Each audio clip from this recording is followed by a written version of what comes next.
General science जो हम junior accountant के लिए मेडिन एकेडमी के प्लेटफॉर्म पर डिस्कस कर रहे थे, उसी की सीरीज को हम आज आगे बढ़ाते हुए जो हमारा बायोलॉजी का पोर्शन है उसको स्टार्ट करेंगे। बायोलॉजी का पोर्शन जो हम स्टार्ट करने से पहले हमारे जो मेन टॉपिक्स है जो आज हम कवर करने वाले हैं, उसमें एक तो आपका ब्लड से संबंधित है, दूसरा टॉपिक है आपके ब्लड के ट्रांसफ्यूशन, यानी कि जो हम ब्लड का आदान प्रदान करते हैं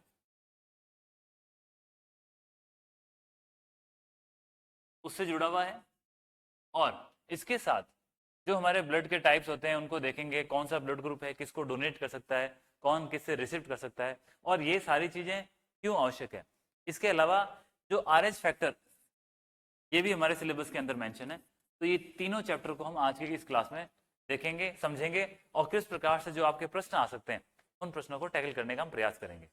सबसे पहले ब्लड है क्या। जो ब्लड का अध्ययन होता है, जो साइंस की एक ब्रांच है, उस ब्रांच को बोलते हैं हेमेटोलॉजी।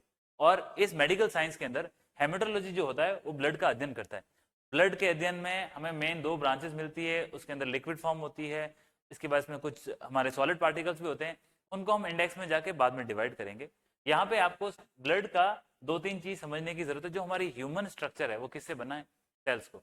और जितनी भी सेल है उन सेल को एक एनर्जी के रूप में, एक लगातार सर्कुलेशन फॉर्म में जीवित रखने के लिए जो सबसे इंपॉर्टेंट जो पार्ट है वो है आपका ब्लड। और जो इसका जो पीएच मान हम जो मानते हैं वो जनरली 7.4 के आसपास होता है, वो लिटिल बिट ऑफ एल्केलाइन की तरफ होता है। दूसरी तरफ आप जाओगे तो आपको एसिडिक मिलेगा जो एल्केलाइन की तरफ होता है। यदि ब्लड आपका एसिड की तरफ हो जाएगा या एसिडिक हो जाएगा तो जो आपकी नॉर्मल रिएक्शंस होती है बॉडी की वो फंक्शन नहीं करती है। जब एक ह्यूमन का जन्म होता है और भ्रूण की तरफ या फिर एक जाइगोट का जब निर्माण होता है, उस वक्त से लेकर के हमारी बॉडी में अडल्ट बनने तक हमारी जो बॉडी होती है वो एल्कलाइन नेचर की होती है। जैसे जैसे हम ये वेस्टर्न फूड है या हमारी जो फूड हैबिट्स को हम चेंज करते हैं, या हम कोई भी इंटॉक्सिकेंट या ड्रिंक्स वगैरह, एल्कोहल, बेवरेजेस, कोल्ड ड्रिंक्स, इनका इनटेक करते हैं, इससे क्या होता है जो हमारी बॉडी एल्कलाइन थी वो धीरे धीरे धीरे धीरे एसिडी की तरफ बढ़ती है। तो ब्लड है उसका पीएच मान 7.4 होता है, एग्जाम्स के लिए इंपॉर्टेंट है, ध्यान रखें। इसके साथ ब्लड जो है उसका जो पीएच है उसका नेचर कैसा होता है, वो एल्कलाइन होता है।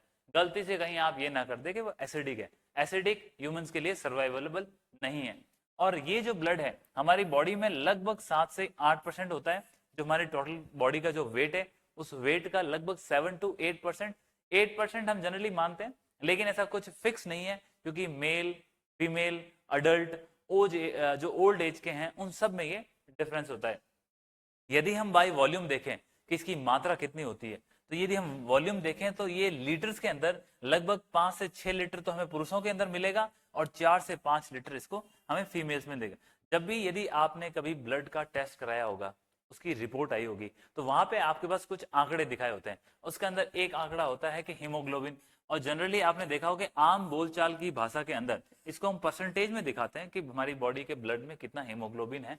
हीमोग्लोबिन क्या है, इसके अंदर कौन से इंग्रेडिएंट होते हैं, इसकी क्या इंपॉर्टेंट भूमिका है, वो हम हीमोग्लोबिन के जब पढ़ेंगे उसके बारे में बताऊंगा। लेकिन मेरा कहने का मतलब है हीमोग्लोबिन जब आप ब्लड टेस्ट करवाते हो तब सबसे इंपॉर्टेंट आंकड़ा है जिसके माध्यम से ये पता किया जाता है कि आपकी ब्लड के अंदर जो गुणवत्ता है, उसकी जो क्वालिटी है वो कितनी अच्छी है। यदि आपका हीमोग्लोबिन का लेवल कम होता है तो जनरली आपको डॉक्टर्स आयरन की टेबलेट्स हैं वो प्रेस्क्राइब करते हैं, ताकि जो इस हीमोग्लोबिन के अंदर आयरन एक इंपॉर्टेंट कंपोनेंट है, जब वो बढ़ेगा तो आपके आरबीसी हैं उसकी गुणवत्ता बढ़ेगी, तो आपका हीमोग्लोबिन अच्छा होगा। जनरली मेल्स के अंदर ये 13 to 14% के आसपास होता है और फीमेल में स्लाइटली कम होता है, जिसे हम 11 to 12% के आसपास मानते हैं कि जो हीमोग्लोबिन की मात्रा है वो इतनी होनी चाहिए। ये एक स्वस्थ पुरुष या स्वस्थ जो फीमेल है उनके लिए प्रेस्क्राइब लिमिट है। यदि इससे कम होता है तो ये माना जाता है कि आपके अंदर हम एक रोग की बात करते हैं जिसे हम कहते हैं एनीमिया। भारत के परिप्रेक्ष्य में और राजस्थान के परिप्रेक्ष्य में ये एक बहुत ही गंभीर समस्या है एनीमिया। और उसका जो हमें सोर्स पता चलता है वो हीमोग्लोबिन की मात्रा से पता चलता है। सरकार, आप यदि कोई सर्वे होता है उस सर्वे के अंदर सरकार क्या करती है, आपसे आपका ब्लड का सैंपल लेती है, उस सैंपलिंग की टेस्टिंग होती है, उस टेस्टिंग के माध्यम से आपकी खून की जांच में हीमोग्लोबिन की मात्रा का पता किया जाता है। और इस हीमोग्लोबिन की मात्रा से ये पता चलता है कि आपके अंदर कितना है। उसके बाद ये डिसाइड होता है कि क्या आप एनीमिया रोग से ग्रसित है या नहीं है। भारत के अंदर एनीमिया की बहुत बड़ी और गंभीर समस्या है। ये आंकड़े जो हमारा नेशनल फैमिली हेल्थ सर्वे, इसकी जो 5th रिपोर्ट आई थी साल 2021 के अंदर जिसको जारी किया गया था, उसके अंदर इसके आंकड़े काफी गंभीर आए थे। अभी भारत सरकार ने रिसेंटली न्यूज में चल रहा है कि हम क्या करेंगे, जो हमारा एनीमिया और जो भी हमारी कुछ बीमारियां हैं उसके लिए हम अलग से टेस्टिंग करवाएंगे। और उनका ये मानना था, जब आपका ब्लड का सैंपल लिया जाता है, होता क्या है, आपसे बोलेंगे कि आप अपनी फिंगर लाइए, उस फिंगर के ऊपर एक पिन की ड्रॉप से आपके ब्लड को प्रेशर के माध्यम से बाहर निकाला जाता है। जब मैंने यहाँ पे कोई आपकी पिन की नोजल यहाँ पे पिंच की, तो हुआ क्या, उस प्रेशर के कारण ब्लड है उसकी थिकनेस नीचे ज्यादा है, लेकिन जहां छेद होता है, तो जहां पतला ब्लड होता है जिसकी डेंसिटी कम होती है, वो यहाँ पे आता है और वो ऊज आउट होकर के एक प्रकार से बूंद के रूप में बाहर आता है। उसको सैंपल लेते हैं। तो आप जब ये सैंपल को टेस्ट करेंगे तो चांसेस ये है कि जो आपकी हीमोग्लोबिन की मात्रा है या ब्लड की जो सैंपलिंग है वो परफेक्ट ना हो, उसके आंकड़े एक्चुअल बॉडी में कितने हैं वो ना हो। काफी समय तक इसी प्रकार से टेस्टिंग चल रही थी, लेकिन रिसेंटली जो हमारा रिसर्च एंड डेवलपमेंट में काम हुआ है, उससे ये पता चला है कि जब भी आपको खून की जांच करनी हो, जब भी किसी इस प्रकार के आंकड़े लेने हो, तो बेटर है कि जो ब्लड के सैंपल है वो किसी जो वाहिनियां हैं, धमनियां हैं, उनमें से लिए जाएं, उनकी थोड़ी सी मात्रा अलग ज्यादा ली जाए, उसके बाद उसको मिश्रित करके लिया जाए, ना कि एक ऊज आउट करके या कोई पिन के माध्यम से या सिरिंज के माध्यम से एक छोटा सा सैंपल लेकर के। अब हुआ क्या, आपने पहचान लिया कि हीमोग्लोबिन कम है, वर्तमान में यही माना जाता है, इसी माध्यम से हम ब्लड का सैंपल लेते हैं, उससे हमें आंकड़े मिलते हैं, और इन आंकड़ों से क्या ज्ञात हुआ कि हमारे यहाँ पे एनीमिया की समस्या है। अब इसका एक और उल्टा प्रभाव ये देखने को मिला, तो सरकार ने क्या किया, बायोटेक्नोलॉजी की जो हमारी टेक्नोलॉजी है, जो हमारे सिलेबस का पोर्शन है, उसके माध्यम से उन्होंने गोल्डन राइस बनाए, उसके माध्यम से उन्होंने आपके जो हमारा जो गेहूं होता है उसका उन्होंने क्या कहते हैं, आयरन को उसमें इनग्रेडिएंट बना करके आपके इन चीजों की जो मेडिसिन होती है वो स्कूल्स में डिस्ट्रीब्यूट की। अब बच्चे उनको लेते हैं और देखने में ये आया है, पहले जहां हम माल न्यूट्रिशन की समस्या से ग्रसित थे, किससे, कुपोषण की समस्या से, माल न्यूट्रिशन से। माल न्यूट्रिशन की समस्या से क्यों ग्रसित थे, हमारे पहले के आंकड़े बोल रहे थे कि भारत में एक बहुत बड़ी संख्या है जिसमें महिलाएं और बच्चे एनीमिया से ग्रसित है, मतलब कि उनमें हीमोग्लोबिन की कमी है। अब हुआ क्या, सरकार ने प्रयास किए, सरकार ने फॉलिक टैबलेट्स जिनको हम बोलते हैं, फॉलिक टैबलेट्स, फॉलिक यहाँ पे आयरन को रिप्रेजेंट कर रहा है। और मैंने आपको बताया रक्त के अंदर एक इंपॉर्टेंट एलिमेंट होता है आपका आयरन। तो फॉलिक टैबलेट्स के माध्यम से जब ये टैबलेट्स किसको प्रोवाइड की गई, बच्चों को, लेडीज को। आप कभी भी देखिए सरकारी, आप किसी भी पब्लिक, हमारे जो प्राइमरी हेल्थ सेंटर्स हैं, हमारे कम्युनिटी हेल्थ सेंटर हैं या डिस्ट्रिक्ट हॉस्पिटल में जाएंगे, तो जो फॉलिक टैबलेट्स होती है, ये टैबलेट्स बड़ी चीप और सस्ती उपलब्ध होती है, और डॉक्टर जनरली महिलाओं को, बच्चों को ये प्रेस्क्राइब करता है। स्कूलों में भी इसका वितरण होता है, बच्चों को रोज ये टैबलेट दी जाती है। इससे क्या हुआ, उनके अंदर ये जो एनीमिया की समस्या थी, उनका हीमोग्लोबिन का लेवल था वो बढ़ा। अब क्या हुआ, जहां एक तरफ हम माल न्यूट्रिशन की समस्या से ग्रसित थे, अब दूसरी तरफ सरकार ने एक अच्छा प्रयास किया। इसके बाद आपके जो समस्या आ गई, वो जो शहरों में हमको दिखाई दे रहा है, उसको बोलते हैं एक्सेस फैट, कोलेस्ट्रॉल। तो ये नई समस्याएं हमारे सामने आ गई, जहां आपने देखा होगा एक तरफ बच्चे स्टंटिंग, वेस्टिंग, जिनके अंदर उनको इनटेक नहीं मिल रहा, उससे परेशान थे ग्रामीण क्षेत्रों में, और शहरों के अंदर क्या हो रहा है, उनको ये जो फास्ट फूड्स हैं या अदर इंग्रेडिएंट्स है उसके मिलने के कारण उनके अंदर फैट बढ़ रहा है, कोलेस्ट्रॉल बढ़ रहा है, और आपके जो रिजल्ट्स हैं ये एक और नई समस्या के रूप में आ गई। हम जनरली इस जो बीमारी को हम लाइफ स्टाइल डिजीज के अंदर शामिल करते हैं, लाइफ स्टाइल डिजीज, यानी कि कहने का मतलब तो ये है कि आपके जो जीवन जीने का तरीका है, उस जीवन जीने के तरीके में आपने जो बदलाव किए, जो आप अपने भोजन के अंदर चीजों को शामिल कर रहे हैं, इन चीजों के कारण आपको ये समस्या देखने को मिली। मेरा कहने का पॉइंट ये है, इन चीजों से आप ये समझिए ये हुआ क्यों, एक टेस्टिंग को लेकर। वहां इंपॉर्टेंट क्या था, हीमोग्लोबिन।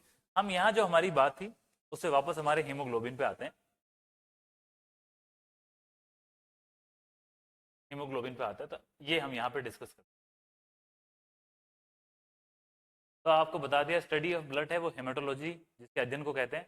उसके बाद आपका जो पीएच का मान मैंने आपको बता दिया, 7 to 8% हमारी बॉडी का जो वजन होता है उसकी मात्रा में खून होता है, और एक सामान्य पुरुष के अंदर ये 5 से 6 लीटर होता है, जबकि किसी महिला के अंदर ये लगभग 4 से 5 लीटर होता है। अब जब हम ब्लड के कॉम्पोजिशन की बात करते हैं कि ब्लड आखिर बना हुआ किसका है, तो देखिए यदि आप ब्लड की बात करो तो मैं आपको बताऊं, जो ब्लड है तो हम दो पार्ट में डिवाइड करते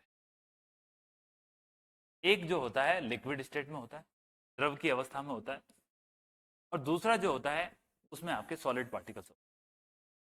यदि हम लिक्विड स्टेट की बात करें, लिक्विड स्टेट के अंदर आप यदि देखेंगे तो आपको इसमें, जिसे हम जनरली प्लाज्मा कहते हैं,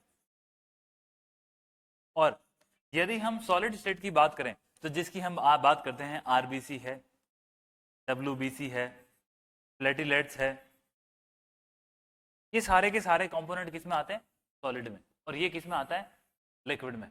लगभग 55% और 45% इनका विभाजन है, हम इतना मानते हैं कि इसमें ये होता है।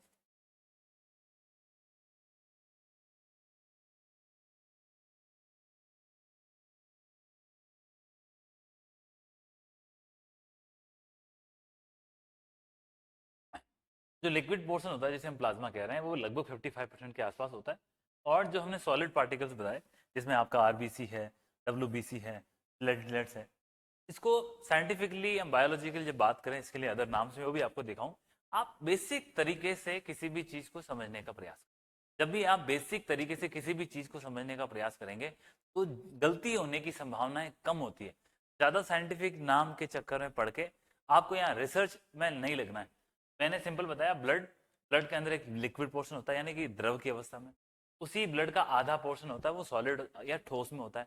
यहाँ ठोस का मतलब नहीं है कोई लोहे के समान है, यहाँ पे क्या आपको आरबीसी मिलेगी, रेड ब्लड सेल्स, डब्ल्यूबीसी मिलेगी, व्हाइट ब्लड सेल्स, आपको प्लेटलेट्स मिलेंगे। जो हमारी आरबीसी होती है लाल रक्त कणिकाएं, और डब्ल्यूबीसी होती है श्वेत रक्त कणिकाएं, और प्लेटलेट्स होती है जिसको हम कहते हैं विमाणु। तो ये तीनों पोर्शन सॉलिड ब्लड का पार्ट है, और इसके अंदर इनकी सेल्स होती है, सेल्स के डिफरेंट नंबर होते हैं, उसका अलग कॉम्पोजिशन होता है, ये इनके अलग अलग काम होते हैं, वो मैं आपको बता दूं। बाकी आप समझिए, इसका मैं आपको डिटेल में एक जस्टिफिकेशन दिखा देता हूँ इसका ब्रेकअप कैसे है। मैंने इसके लिए आपके लिए एक इमेज ली थी,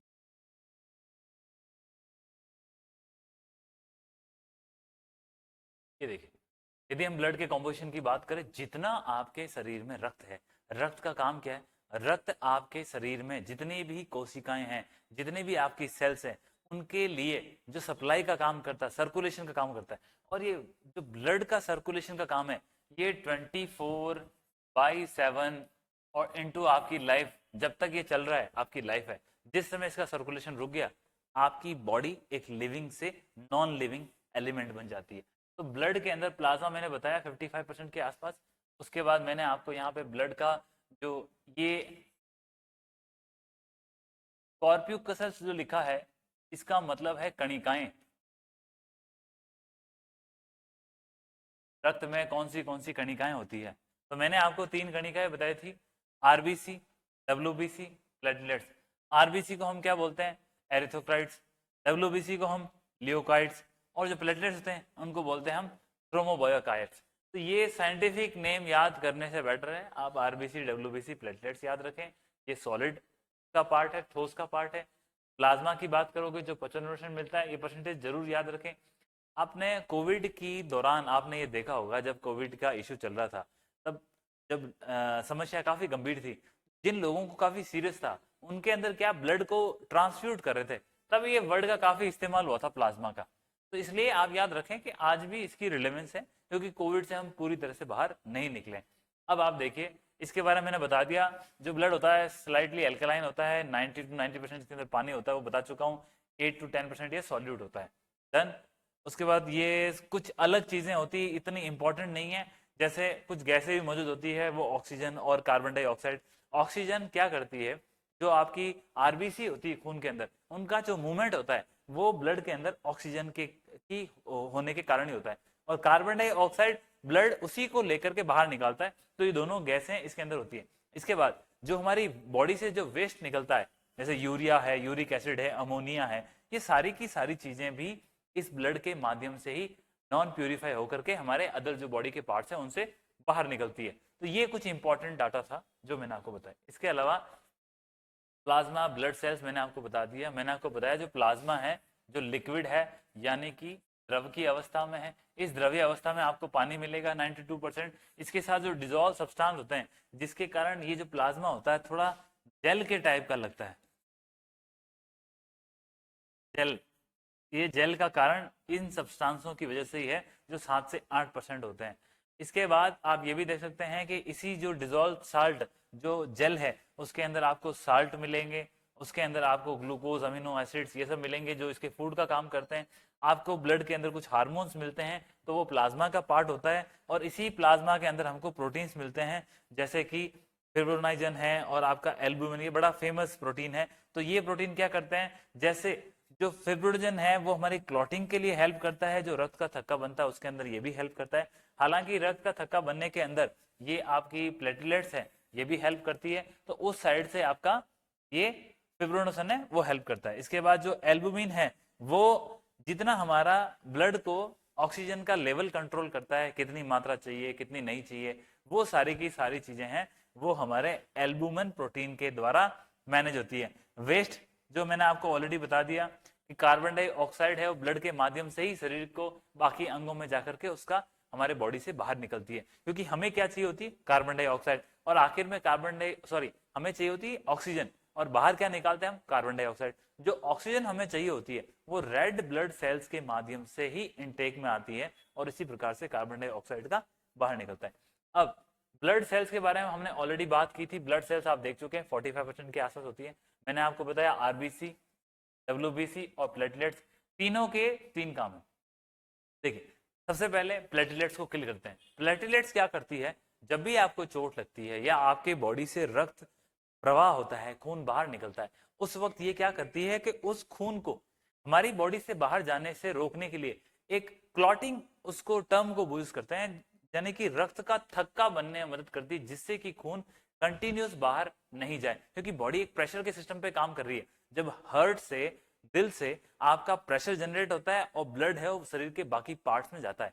यदि कहीं से कोई ऊज आउट हो रहा है या फिर आपका जो ब्लड है वो शरीर के किसी रक्त की वाहिकाओं से बाहर निकल रहा है, तो होगा क्या, जब ये बाहर निकलता है तो काफी प्रेशर से निकलता है, तो वहां उसे हमारी बॉडी के खून को रोकने के लिए, ताकि उसका नुकसान ना हो, हमें किस चीज की जरूरत होती है, वहां पे थक्का बनने की आवश्यकता होती है। और इस कार्य में हेल्प कौन करता है, हमारी प्लेटिलेट्स हेल्प करती है। प्लेटिलेट के साथ हमारी बॉडी का जो एक प्रोटीन अवेलेबल होता है, और वो प्रोटीन कहाँ होता है, ब्लड के दो पार्ट थे।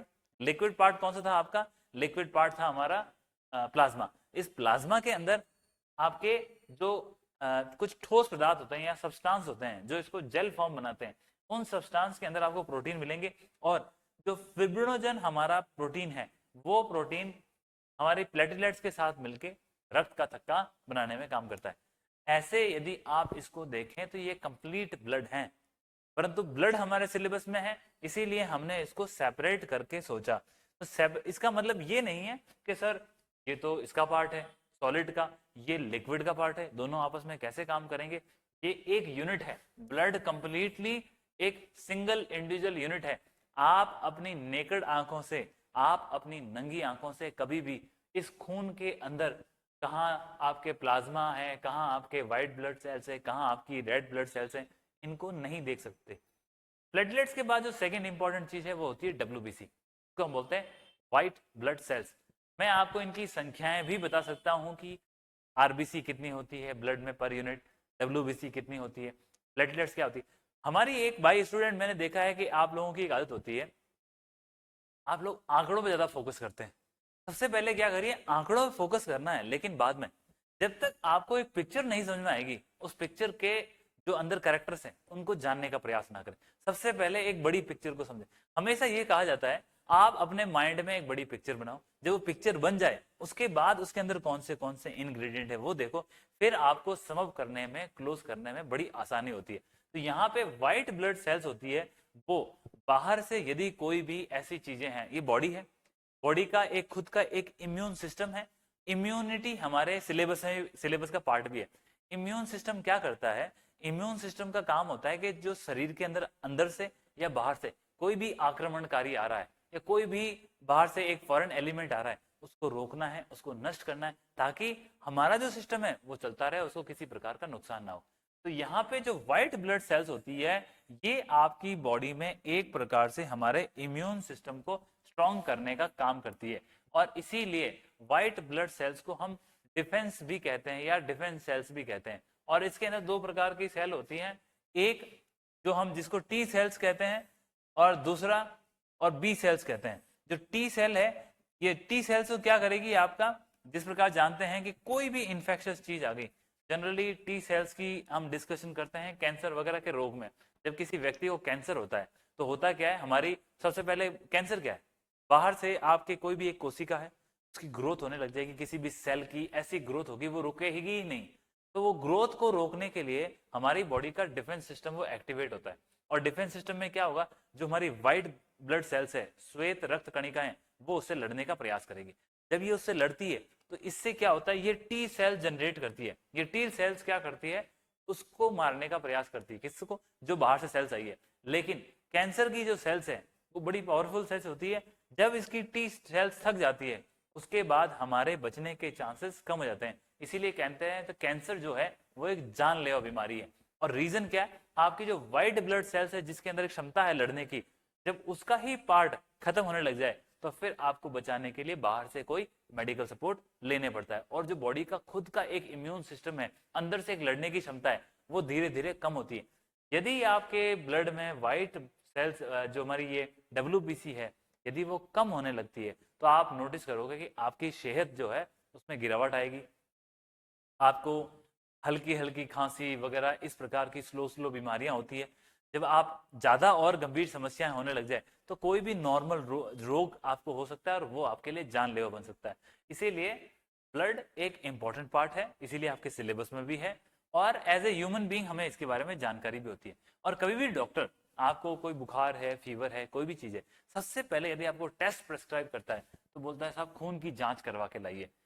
रीजन क्या है, ये एक ऐसा एलिमेंट है जो बहुत सारी चीजों के पर्दे खोल के रखता है।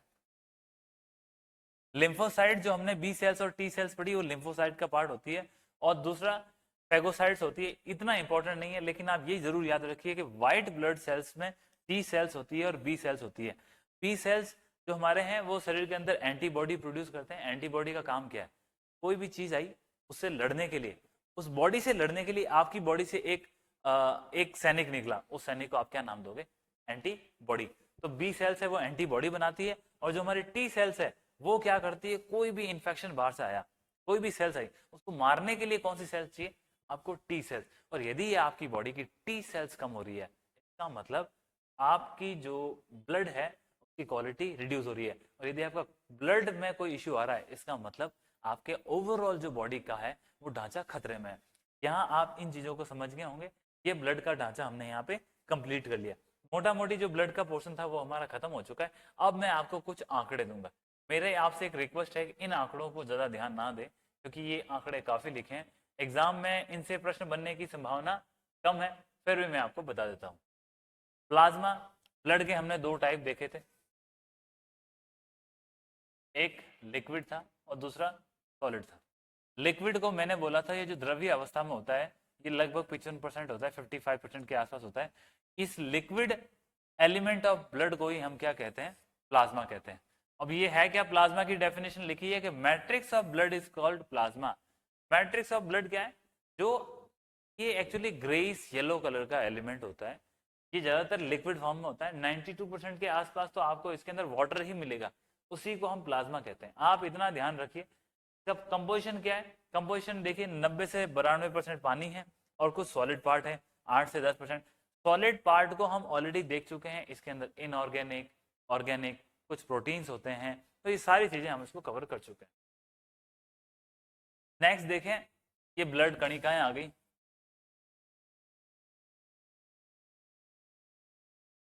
ब्लड कॉर्पस्कल्स, ये आपकी रक्त कणिकाएं आ गई। रक्त कणिकाएं मैंने आपको बता दिया था, जो हमारी इरिथ्रोसाइट्स होती है उसको हम क्या बोलते हैं, आरबीसी, रेड ब्लड कॉर्पस्कल्स। इसके बाद यहाँ नेक्स्ट में हम देखेंगे व्हाइट ब्लड सेल्स को। तो आरबीसी मैंने आपको बताया ऑलरेडी, जैसा इसके नाम में ही रेड कलर की है, तो आपको इतना ही ध्यान रखना है। और इसके साथ इसके अंदर हीमोग्लोबिन होता है। हीमोग्लोबिन मैंने आपको वहां बताया था। हीमोग्लोबिन को यदि देखें तो हीमोग्लोबिन के दो एलिमेंट है मेन, आप ये याद रखें। एक हीमोग्लोबिन के अंदर होता है आयरन और दूसरा इसके अंदर होता है ग्लोबिन, वो लिखा आपको जो दिखाई होगा यहाँ पे लिखा है, ये ग्लोबिन है, और हेम मीन्स आयरन यानी फेरस। तो ये 5% तो इसके अंदर ये होता है, और 95% जो होता है ग्लोबिन होता है।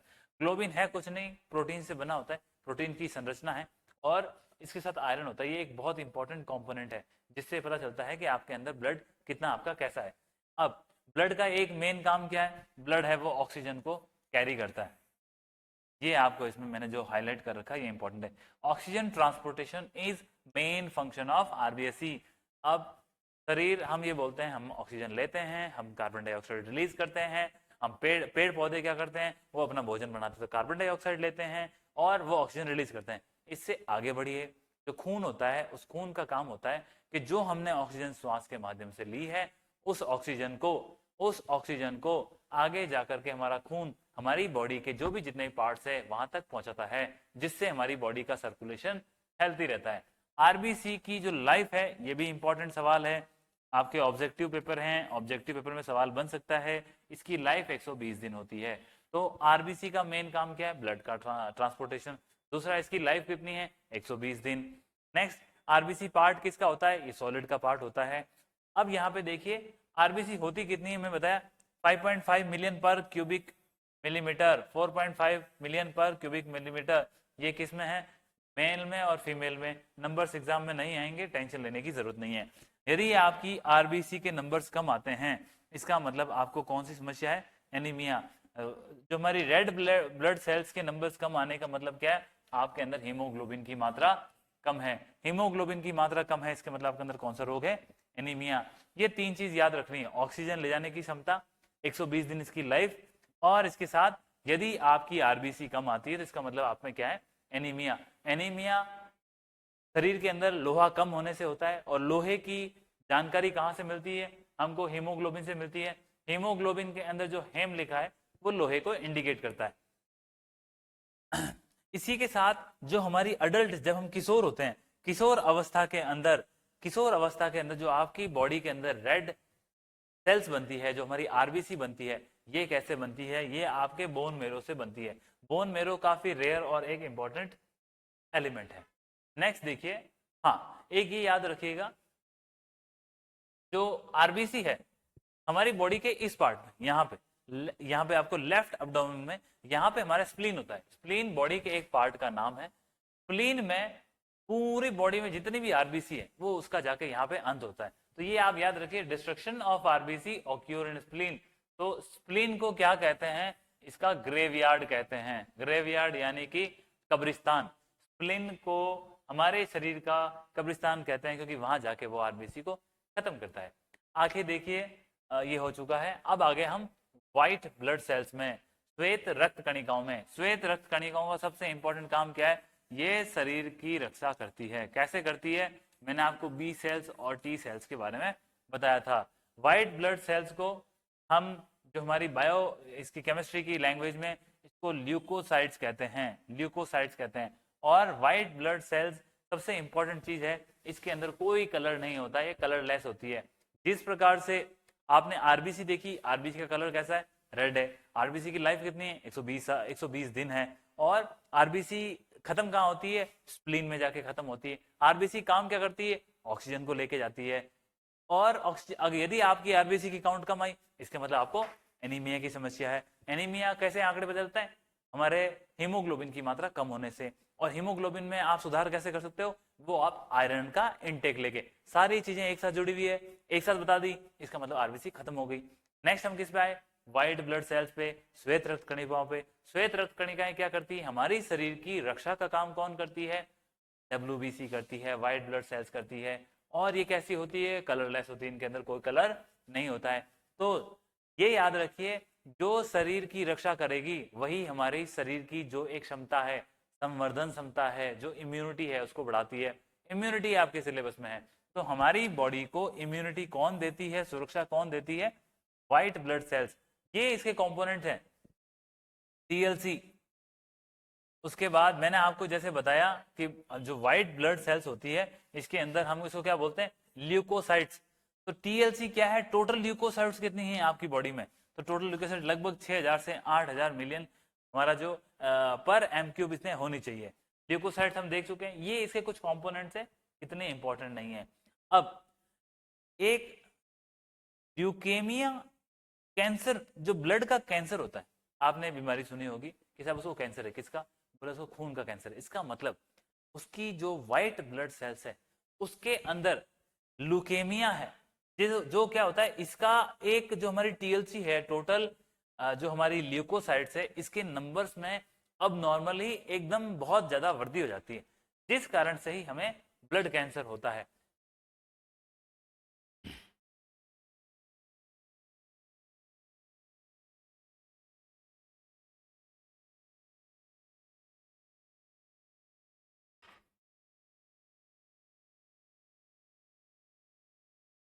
आगे यदि आप डब्ल्यूबीसी के टाइप्स देख रखे हैं, इनको देखने की जरूरत नहीं है, ये एग्जाम में किसी प्रकार से नहीं पूछे जाएंगे।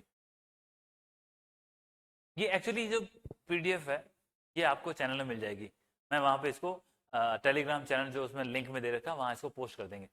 इसको आप चाहे गो थ्रू कर लें, ये इसलिए डाला ताकि अगर कोई नोट्स वगैरह नहीं बनाए तो जितनी चीजें आपको पढ़ाई है उनको आप देख लें। हिंदी के नाम है उसके बगल में ही लिख लें, या अदरवाइज जो अभी आप लिख रहे हैं, जो इंपॉर्टेंट चीज हमने डिस्कस करी उसके नोट्स बना लें। इससे आपको, वैसे तो हम वैसे ही फाइनली आपको हिंदी और इंग्लिश के नोट्स प्रोवाइड करवा देंगे, फिर भी लिख के रखना, ये प्रैक्टिस करना, ये चीजें आपको हेल्प करती है। प्लेटलेट्स, जिसको हम हिंदी में विमाणु कहते हैं, ये हमारे सॉलिड जो ब्लड होता है का आखिरी पार्ट है। जो आपके विमाणु होते हैं उसको थर्मोबायोकॉट्स कहते हैं। हेल्प काम क्या करता है, रक्त का थक्का बनाने के अंदर। इसकी लाइफ स्पान कितनी है, तो ये देखिए 2 से 5 दिन, बहुत ही शॉर्ट स्पान होता है। और इसका काउंट कितना है, 1.5 लाख से 3.5 लाख के आसपास होनी चाहिए। आपने देखा होगा एक डेंगू की समस्या आई थी। डेंगू आप जानते हैं एक बीमारी है जो एक मच्छर के काटने से होती है, और सबसे इंपॉर्टेंट चीज, डेंगू एक इलाज बीमारी है, यानी कि का इलाज अभी तक खोजा नहीं गया है।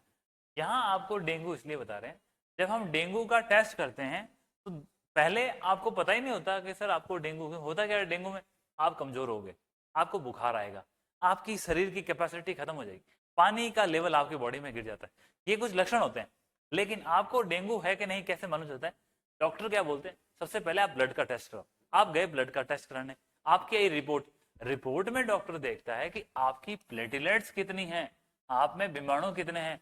यदि आपके अंदर प्लेटिलेट्स 1.5 लाख से कम है, तो जब डेंगू की समस्या थी तो प्लेटलेट्स कितने आ रहे थे, किसी के 60,000 आ रहे हैं, किसी के 50,000 आ रहे हैं, किसी के 80,000 आ रहे हैं। इसका मतलब क्या है, आपके अंदर लक्षण हुए किसके, डेंगू के। उसके बाद डेंगू का कंफर्मेटरी टेस्ट, यानी कि 100% डेंगू है या नहीं, उसके लिए डेंगू का टेस्ट अलग होता था। लेकिन सबसे पहले ब्लड टेस्ट में प्लेटिलेट्स, यानी कि विमाणुओं की संख्या कितनी है, तो 1.5 लाख से 3.5 लाख विमाणु जनरली एक आम इंसान में, स्वस्थ इंसान में होने चाहिए। यदि ये मात्रा कम है, इसका मतलब एक संभावना है कि आपको डेंगू है, दूसरी संभावना है कि आपका और भी कोई बीमारी हो सकती है, उसके लिए फर्दर इन्वेस्टिगेशन होगी। लेकिन यहाँ पे प्लेटिलेट्स का जो काउंट है वो इंपॉर्टेंट है। अब देखिए आप, यहाँ बाकी चीजें इतनी इंपॉर्टेंट नहीं है। Critical count of thrombocytes is 40,000। ये कहना चाहता है कि यदि ये संख्या जो मैंने बताई 40,000 से नीचे है, 40,000 से नीचे है, तो ये काफी गंभीर समस्या है। और दूसरा, यदि आपकी प्लेटलेट्स 40,000 के नीचे है तो क्या होने लगता है, आपको सांस लेने में तकलीफ होगी, आपके नाक से खून आने की संभावना होती है, आपके कान से खून आने की संभावना होती है। ये जैसे जैसे 40,000 से नीचे आपकी बॉडी की प्लेटलेट्स कम होते जाते हैं। देखिए मैंने क्या कहा, प्लेटलेट्स काम क्या करती है, विमाणु आपकी बॉडी में रक्त का थक्का बनाता है। जब इनकी संख्या कम हो गई तो रक्त का थक्का बनेगा ही नहीं, तो नाक से कान से खून आने की संभावना बढ़ जाती है। आपके होठ वगैरह के आसपास रेड रेड आपको पॉइंट्स दिखेंगे। ये सारे सिंबल है कि आपके प्लेटलेट्स के नंबर काफी कम है, और ये बहुत ही गंभीर समस्या होती है। यहाँ इन्होंने मेंशन भी किया है कि जो आपका if number is less than critical count, then red spots और rashes appears on the skin called purpura disease. ये यही बोल रहे हैं कि 40,000 से यदि आपके कम होते हैं तो आपके शरीर के ऊपर लाल निशान या चकते दिखाई दे सकते हैं।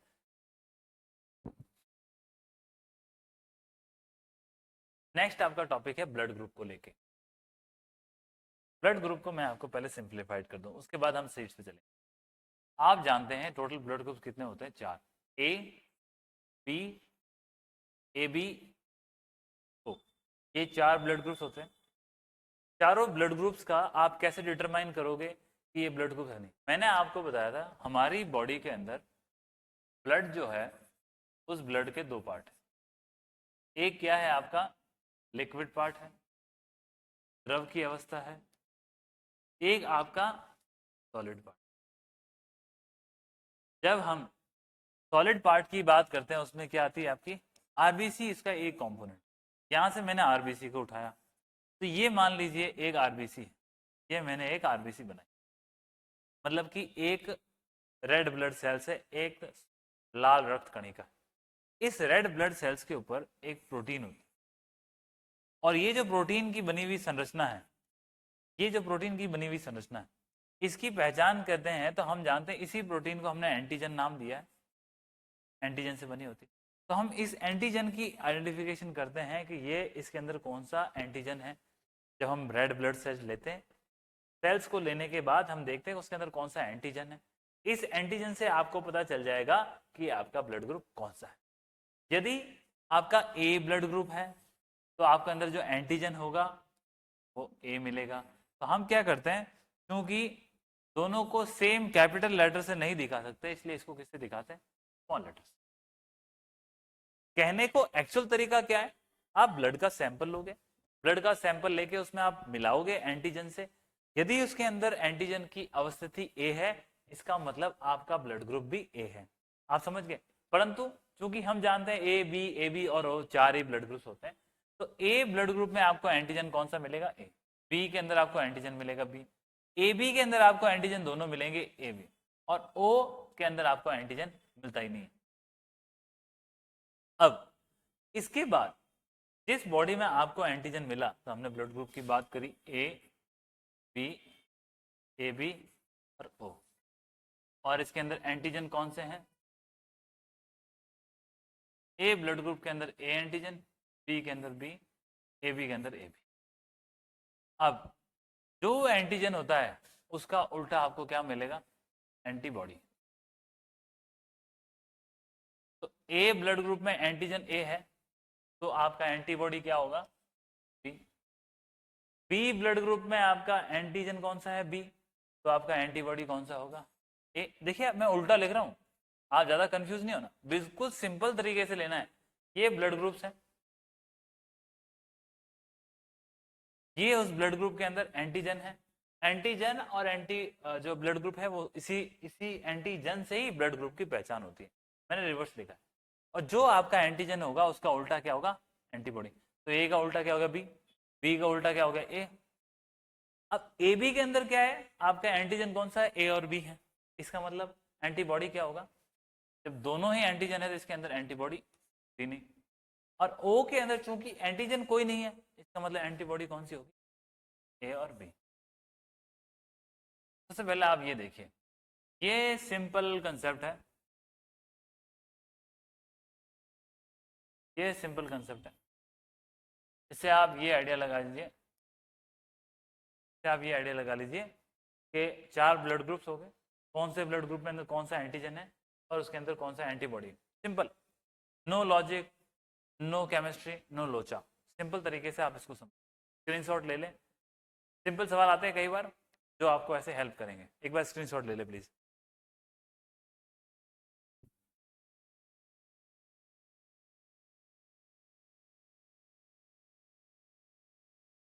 स्क्रीनशॉट आपने इसका ले लिया होगा ब्लड ग्रुप का एंटीजन और एंटीबॉडी के बारे में। अब नेक्स्ट बात करते हैं हम, एक फैक्ट बताता हूँ आपको एंटीजन और एंटीबॉडी के बारे में। जैसे मैंने बताया जो हमारे एंटीजन होते हैं जिसको मैं एजी लिखूंगा, और एंटीबॉडी होते हैं तो मैंने ए भी लिखा। ये याद रखिए, यदि आपकी बॉडी में यदि ए एंटीजन है और आपकी बॉडी में ए ही एंटीबॉडी है, तो होगा क्या, जब एंटीजन और एंटीबॉडी दोनों एक समान होते हैं, दोनों एक जैसे होते हैं, तो होता क्या है, इन दोनों के अंदर होती है लड़ाई, और लड़ाई होके लड़ के ये दोनों ही खत्म हो जाते। यहां जो खत्म हुआ वो कोई और नहीं, उस ह्यूमन की, उस व्यक्ति विशेष की डेथ। इसलिए याद रखना, कभी भी आपका एंटीजन और एंटीबॉडी सेम नहीं हो सकता है। और यही मैंने आप चीज को बड़े ही सिंपल तरीके में बताया कि आपका एंटीजन है वो तो क्या होता है, आपका जो भी एंटीजन है वो तो आपका बिल्कुल सेम होगा किसका, जो ब्लड ग्रुप है वो, और जो एंटीबॉडी होगा वो इसका उल्टा होगा। लॉजिक आप समझ गए होंगे कि मैंने ऐसा क्यों बताया। यदि एंटीजन और एंटीबॉडी एक होंगे, उनके बीच में आपस में तकरार होगी और वो तकरार ह्यूमन की सेल्स को खत्म कर देगी और उससे व्यक्ति की डेथ हो सकती है।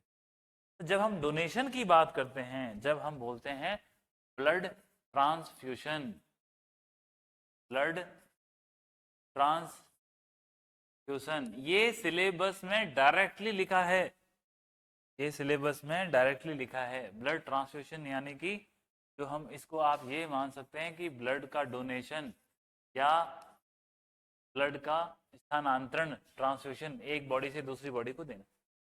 सबसे पहले कुछ सिंपल कंसेप्ट से चीजों को क्लियर कर लेते हैं। जैसे ब्लड ग्रुप कौन सा है आपका ए, आपका ब्लड ग्रुप कौन सा हो सकता है बी, आपका ब्लड ग्रुप कौन सा हो सकता है ए बी, या फिर आपका ब्लड ग्रुप हो सकता है ओ। अभी हम पॉजिटिव नेगेटिव कोई बात नहीं करें।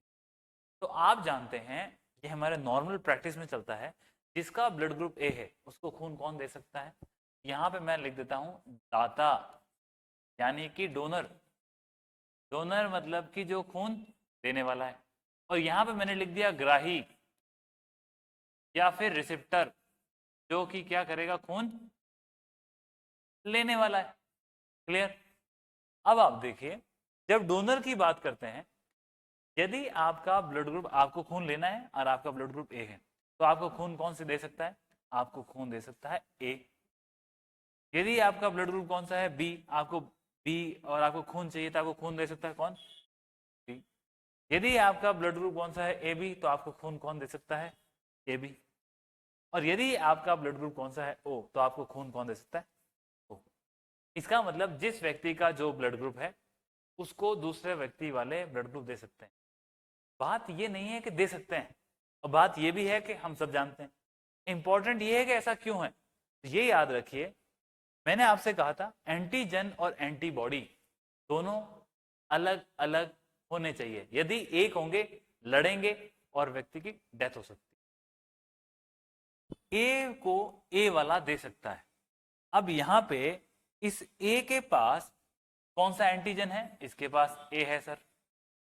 यहां पर भी एंटीजन कौन सा है, ए। इसका मतलब जब भी ब्लड का ट्रांसफर होगा, ब्लड का ट्रांसफ्यूशन होगा, ब्लड का डोनेशन होगा, उस वक्त ये ध्यान रखना है जिसको ब्लड दे रहे हैं और जिससे ब्लड लिया जा रहा है, उन दोनों के अंदर जो एंटीजन है वो सेम होना चाहिए। आई होप आपको समझ में आ गया होगा। यहाँ पे भी ए एंटीजन है, यहाँ पे भी ए एंटीजन है। बी के साथ, बी की मैंने बताया जो ब्लड ग्रुप होता है उसके साथ एंटीजन वही होता है। तो बी के साथ एंटीजन कौन सा होगा, बी। ए बी के साथ एंटीजन कौन सा होगा, ए बी।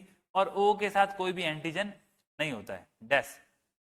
तो इनके पास भी सेम होना चाहिए, यानी कि एंटीजन आपका सेम होना चाहिए। अब नेक्स्ट स्टेप आता है, जो ओ ब्लड ग्रुप वाला है वो किसी को भी खून दे सकता है। तो आप यहाँ पे आते हैं, अब आप देखिए, अब मेरा पॉइंट क्या है। अब ए ब्लड ग्रुप को और कौन खून दे सकता है, तो इसको ओ भी दे सकता है, बी को भी ओ दे सकता है, ए बी को भी ओ दे सकता है, और ओ को तो ओ दे रहा था, तो हमने नया ऐड कौन कर दिया, ओ। अब एक देखिए बात कि इनको ओ ने खून क्यों दिया, तो आपको ये समझना होगा कि देखिए ओ के पास एंटीजन है नहीं है, तो ओ के पास जब एंटीजन नहीं है इसका मतलब ये किसी को भी खून दे सकता है, तो इसने इन सबको खून। अब एक और चीज, अब हम देखते हैं कि जो ए बी है वो सबसे खून ले सकता है, तो ए बी इससे भी खून लेगा, ए बी इससे भी खून लेगा, ए बी खुद से भी खून लेगा, और ए बी इससे भी खून लेगा। क्यों, क्योंकि ए बी के अंदर एंटीजन कौन सा है, ए बी, और जो हमारा इसके अंदर एंटीजन कौन सा है, ए बी, और इसके अंदर एंटीबॉडी, एंटीबॉडी है ही नहीं। इसी कारण से ए बी जो है यूनिवर्सल एक्सेप्टर है, ये किसी से भी खून ले सकता है, इससे भी लेगा, इससे भी लेगा, इससे भी लेगा, इससे। आप इससे ये समझिए कौन सा, ओ को हम क्या बोलते हैं, यूनिवर्सल डोनर, ये किसी को भी खून दे सकता है। ए बी को क्या बोलते हैं, यूनिवर्सल एक्सेप्टर। ये किसी से भी खून ले सकता है, ये सर्वाग्राही है, सर्वादेही है। उसके बाद जो बाकी है वो सिमिलर सिमिलर है। ये ट्रांसफ्यूजन का एक कंसेप्ट है जिसके अंदर आपके एंटीबॉडी और एंटीजन का एक रोल होता है। यहाँ ये आपका चैप्टर मतलब जो ब्लड ट्रांसफ्यूजन की कहानी है वो होती खत्म। इसके बाद जो हमारी एक मेन कहानी बचेगी वो आर एच फैक्टर को बचेगी। अब जो मैंने पढ़ा है उसको आपको स्लाइड की फॉर्म से मैं दिखा देता हूँ। ब्लड के बारे में हमने बात कर ली, डब्ल्यूबीसी की बात कर दी, प्लेटलेट्स की बात कर ली, ब्लड ग्रुप्स की बात। ब्लड ग्रुप्स के बारे में मैंने आपको बता दिया। ब्लड ग्रुप मैंने बताया 4 होते हैं, ए बी और ओ, यहाँ लिखे नहीं है, आप समझ गए। और एंटीजन होता है वो ब्लड ग्रुप्स के अंदर प्रेजेंट होता है जिसी से आपको पता चलता है कि कौन सा ब्लड ग्रुप कौन सा है। एंटीबॉडी जो होगा वो जो भी एंटीजन होगा उसके विपरीत होगा। एक चीज और है, जो एंटीजन होता है वो किस में होता है, आरबीसी के अंदर होता है। और आरबीसी किसका पार्ट होता है, ब्लड के सॉलिड हिस्से का पार्ट होता है जो लगभग 45% होता है ब्लड के अंदर। जबकि जो एंटीबॉडी होता है वो किसके अंदर होता है, ये होता है प्लाज्मा के अंदर। और प्लाज्मा जो होता है वो ब्लड का लगभग 55% होता है। ये आप थोड़ा सा ध्यान रखना, एंटीबॉडी प्लाज्मा के अंदर होता है और एंटीजन होता है वो आरबीसी के अंदर होता है। देखिए ये चीज मैंने आपको पहले ही बताई थी, कंफ्यूजन बिल्कुल नहीं होना चाहिए। अगर कंफ्यूजन है इसका मतलब जो हमने पढ़ा उसको हासिल नहीं किया। ब्लड 2 पार्ट, एक लिक्विड एक सॉलिड। लिक्विड 55% के आसपास, सॉलिड 45% के आसपास। लिक्विड के अंदर प्लाज्मा है, प्लाज्मा के अंदर 100 चीज भी होगी, लेकिन प्लाज्मा के अंदर क्या बनते हैं ये मैंने बताया, कोई भी एक चीज है इसके ऊपर ये स्ट्रक्चर है, तो ये आपका एंटीबॉडी है। तो एंटीबॉडी हमें कहां से मिलता है, प्लाज्मा से मिलता है। और एंटीजन कहां से मिलता है, एंटीजन जो ये ब्लड का सॉलिड पार्ट है जो 45% के आसपास होता है, इसके अंदर आरबीसी होती है। इस आरबीसी, जिस प्रकार से आरबीसी बताई मैंने, तो आरबीसी के अंदर जो प्रोटीन के ऊपर संरचना बनी होगी वो आपकी एंटीजन होगी। तो इससे आई होप आप ये क्लियर हो गया होगा कि जो हमारे एंटीबॉडी होते हैं वो प्लाज्मा में बनते हैं और जो एंटीजन होते हैं यहाँ पे हमारे सॉलिड के अंदर बनते हैं। इसके बाद जो लास्ट टॉपिक जो आपका बचता है वो बचता है आरएच फैक्टर को लेके।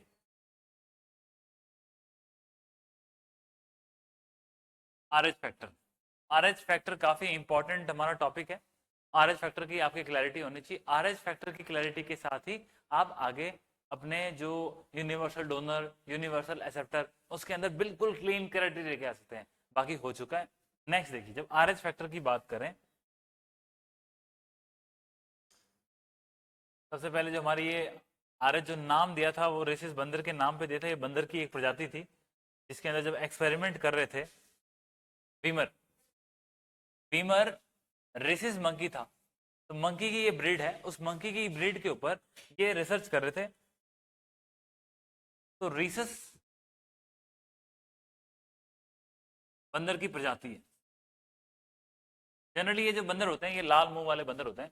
इस बंदर की प्रजाति पर जब वीमर रिसर्च कर रहे थे तब उन्होंने एक चीज देखी कि एक हम बात करते हैं, हमने एंटीजन की बात करी, एंटीबॉडी की बात करी, जब उसके आरबीसी के वो देख रहे थे तब उन्होंने एक चीज नोटिस करी कि इसकी आरबीसी के ऊपर इनको अलग प्रकार की संरचनाएं देखने को मिली। जैसे जनरली हमने बात करी कि जो संरचनाएं होती है वो 2 ही प्रकार की होती है जिसके आधार पे हम जो ब्लड ग्रुप है वो डिटरमाइन करते हैं। इन्होंने देखा कि जो बंदर की प्रजाति जो आरबीसी है उसकी आरबीसी के ऊपर इन्होंने ऐसे एक स्ट्रक्चर देखा।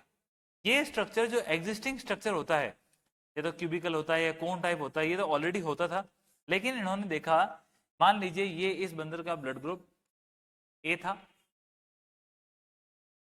इन्होंने देखा कि इसके ऊपर ये एक एडिशनल स्ट्रक्चर है। तब ये हैरान रह गए कि ये कैसे आया। तब इन्होंने क्या किया, बंदर की प्रजाति के और बहुत सारे ऐसे सैंपल्स लिए। सैंपल्स लेने के बाद उन्होंने ये रिसर्च किया। तब उन्होंने देखा कि सेम बंदर की कई प्रजातियों में तो ऐसे स्ट्रक्चर हैं और कई प्रजातियों का ऊपर जो उनकी आरबीसी है उसके ऊपर नॉर्मल स्ट्रक्चर हैं, जैसे ऐसे।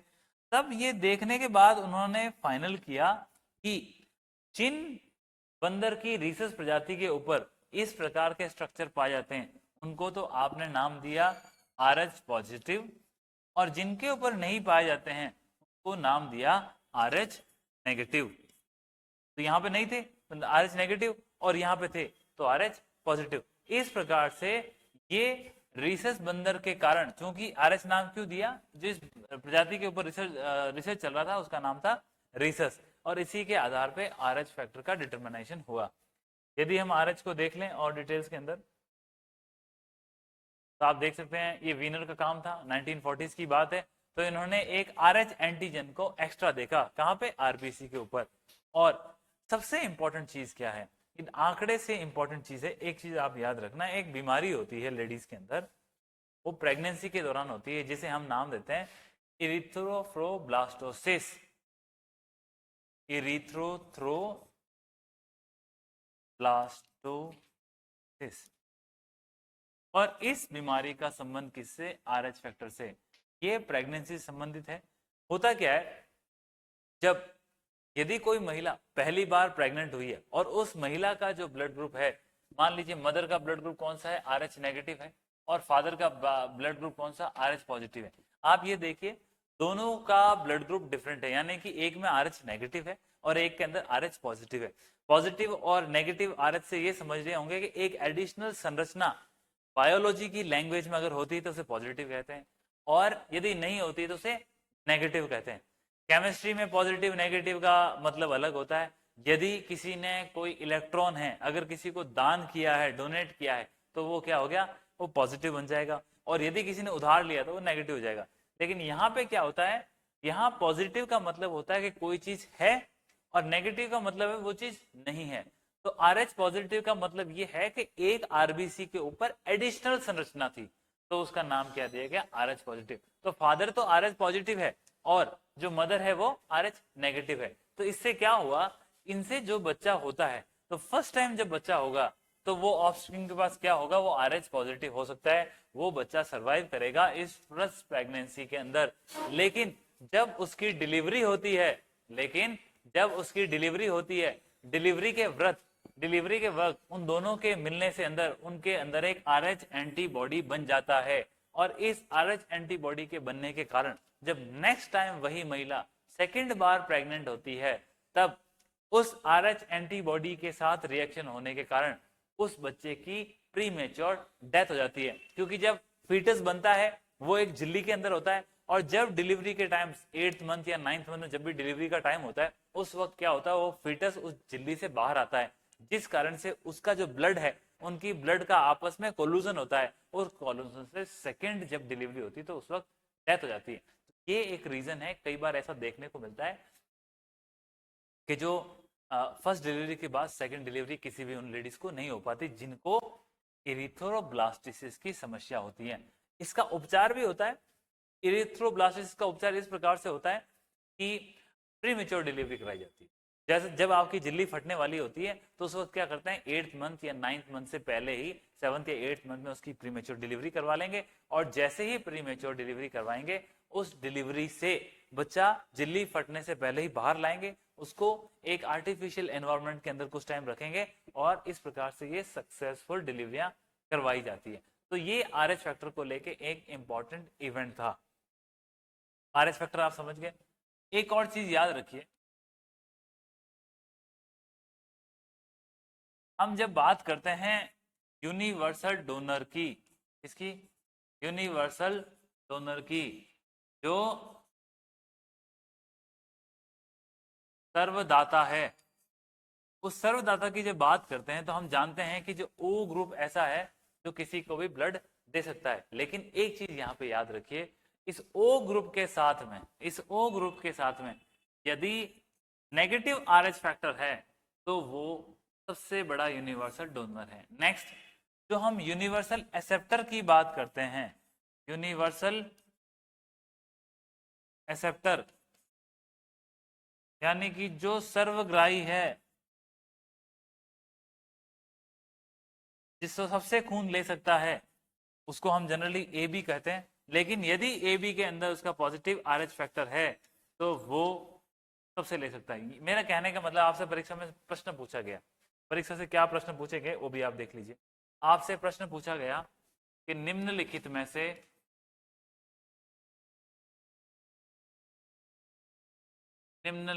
से यूनिवर्सल डोनर या सर्वदाता दाता है? बहुत ही बेसिक सवाल है ये। क्वेश्चन है मेरा कि निम्नलिखित में से यूनिवर्सल डोनर है। ऑप्शन है ए, ऑप्शन बी है आपका ए बी, ऑप्शन सी है आपका ओ, ऑप्शन डी है आपका बी। अब मेरा नेक्स्ट क्वेश्चन सेम क्वेश्चन है, मैं इसको सेम क्वेश्चन को रिपीट कर रहा हूं। तो यहाँ पे जो मेरा क्वेश्चन है वो भी सेम है, और इसके बाद मेरे ऑप्शंस यहाँ पे बदली हो गए। मेरा ऑप्शन ए है आपका A B positive, option B है मेरा A B negative, option C है मेरा ओ पॉजिटिव, और ऑप्शन डी है ओ नेगेटिव। अब सवाल क्या है, वापस समझिए एक बार। प्रश्न ये है कि निम्नलिखित में से कौन यूनिवर्सल डोनर है। यूनिवर्सल डोनर मतलब सर्वदाता, जो किसी को भी खून दे सकता है। मैंने ऑप्शंस दिया ए बी, ओ और बी। अब आप जानते हैं कि जो यूनिवर्सल डोनर होता है वो कौन है, ओ है। तो यहाँ पे तो क्लियर है, क्योंकि ए बी सबसे खून ले सकता है, ए और बी का रोल नहीं है। तो यहाँ आपका फर्स्ट क्वेश्चन का आंसर तो क्या हो जाएगा, फर्स्ट क्वेश्चन का आंसर हो जाएगा आपका सी, ओ, कोई डाउट नहीं।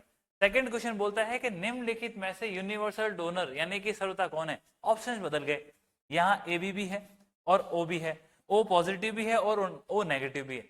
अब आप जानते हैं कि यूनिवर्सल डोनर कौन है, ओ। तो यहाँ ओ के दो ऑप्शन हो गए, तो ये तो कट हो गया, ये नहीं होगा, ये नहीं होगा। लेकिन इन दोनों में से यूनिवर्सल डोनर कौन होगा, तो मैंने आपको बताया जिसके अंदर नेगेटिव RH फैक्टर है वो यूनिवर्सल डोनर होगा। तो यहाँ कंफ्यूज नहीं होना है। इसी प्रश्न को हम बदली कर दें और यूनिवर्सल डोनर की जगह, यूनिवर्सल डोनर की जगह यदि आपसे पूछा जाए कि निम्नलिखित में से